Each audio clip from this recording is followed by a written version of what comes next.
Glenn Sutherland, Production Coordinator, Chevron. The barrier I own is Supervision. So as a supervisor, when you're approached to override critical protection for a work activity, it's important to determine, one, is it necessary, and two, that has a valid and robust risk assessment. As a supervisor, on a daily basis, I manage and control the bypass of safety critical systems, such as ESD inputs, and the overriding of fire and gas systems. This is for routine maintenance activities. I need to make sure that a thorough risk assessment is completed before these systems are overridden. The risk assessment team needs to be robust enough that has the right people involved with the right level of competencies. The overriding of these safety critical systems should not be taken lightly.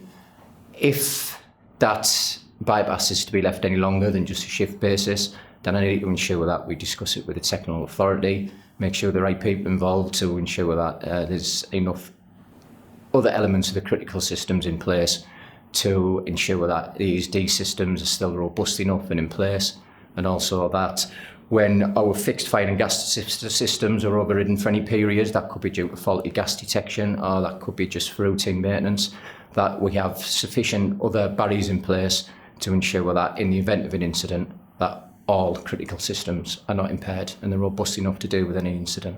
It's important for me to keep the team updated as the major accident hazard profile changes. I do this via shift briefs, and this is done daily, and this is relevant when we impair safety critical systems. It may be things like fire pumps for maintenance, or it may be the overriding of ESD systems. As production coordinator, I'm also area authority. It is my role to ensure that the process equipment to be worked on is securely isolated, and that isolation has been proved to be safe to work on. I then ask the isolating authority to take the performing authority to the worksite and demonstrate that equipment is safe to work on. As a production coordinator and supervisor, my advice to the team that if they have any concerns is to speak to their direct supervision. If they're still not happy with the response of that supervisor, speak to the OIM, and then you've also got your safety reps to speak to.